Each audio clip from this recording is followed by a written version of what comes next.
never seen such a perfect shelter. It was built against two natural boulders. In front, there is not only a spacious terrace, but the interior space is also enough for one person to live in.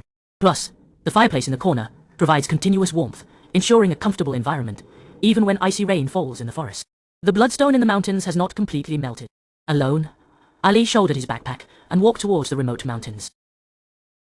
Finally, he stopped in front of a hillside. Two large rocks in front of him could serve as a natural barrier, and there was a relatively flat area nearby, undoubtedly an excellent location for building a shelter. Ali first swung a shovel to clear away the accumulated debris on the surface. At the same time, he dug out a platform behind. Considering the loose soil on the hillside, which is prone to sliding, he transported a large number of stones and stacked them layer by layer along the edge to build a sturdy barrier. Then he continued to swing the shovel, clearing out a space below and reinforcing the soil layer with stones, creating a simple bed using the terrain.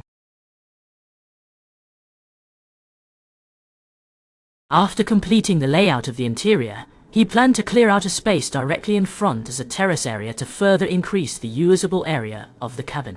Then Ali transported many stones from nearby to start building a fireplace for heating. In the deep forest where the temperature difference between day and night is significant, this is key to surviving the cold. To seal the gaps between the stones, he first dug some fine sand and then went to the side to add some spring water, repeatedly stirring to create a thick mud. He evenly applied it to the surface of the fireplace to seal the gaps and prevent smoke leakage while also reinforcing the overall structure's strength. After finishing these tasks, Ali went to the side and sawed two wooden ends, precisely fitting them into the crevice of one of the large rocks, leaving a square window for better indoor lighting and easy observation of the outside. He also evenly applied a layer of clay above the bed to block the moisture from the ground.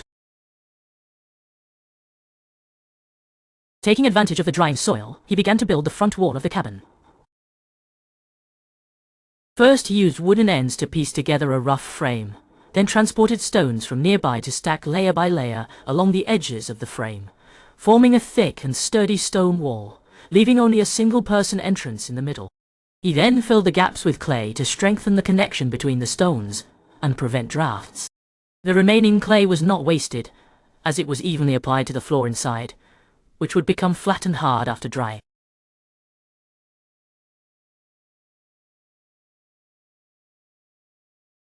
To facilitate the subsequent sealing of the roof, Ali selected some additional stones and raised the entrance a bit higher. At the same time, he used clay to shape the trunk, making the doorway and surrounding forest blend better. Everything was in order, and it was time to seal the roof. He selected several sturdy tree trunks, fixing them above the walls to build a balanced support structure. Then he laid a layer of dustproof netting on top to block any falling debris from the mountain. Next, he covered it with a thick rainproof cloth to prevent rainwater from seeping into the cabin. To reduce heat loss from inside, Ali collected some fresh moss nearby and evenly covered the roof surface, allowing the stone house to be warm in winter and cool in summer, while also adding a touch of vitality. He also laid a layer on the bed inside, serving as a natural mattress. Then he went outside and assembled an entrance door with wooden pieces, leaving a window in the middle for easy observation of the outside. With the installation of the entrance door completed, this mountain-built shelter was finally finished. Ali could now start improving the terrace area in front of the door. He first enclosed a platform on the side specifically for storing firewood, making it convenient to use. Then he brought back his backpack and officially moved in. Once inside, he first lit the fireplace, slowly dispelling the damp chill inside the cabin. As the smoke drifted into the mountains, the temperature gradually rose. Taking this opportunity, Ali selected a hard wooden stump and handcrafted a stool for daily use while enjoying the scenery on the terrace, which sounded very pleasant. Time passed in busyness, and soon the sky began to darken. At this moment, it started to rain lightly outside. With nothing to do, he began preparing dinner for the day. He lifted the pot, heated the oil, tossed in the rice grains, and then added rice and water, placing it over the fire to cook slowly.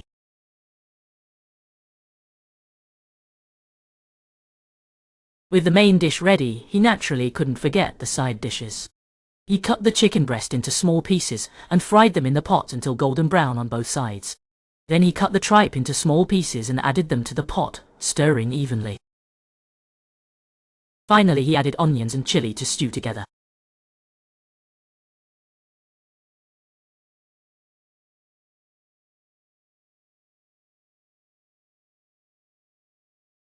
Soon, a fragrant pot of crispy rice was ready.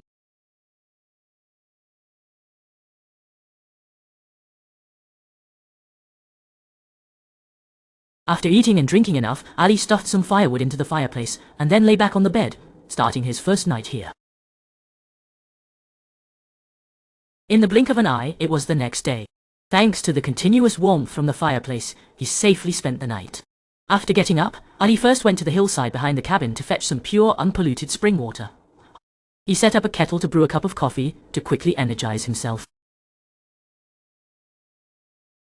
At this time, it started to rain outside again, and it was getting heavier. He leisurely sat by the window, sipping coffee while reading a book, creating a perfect atmosphere.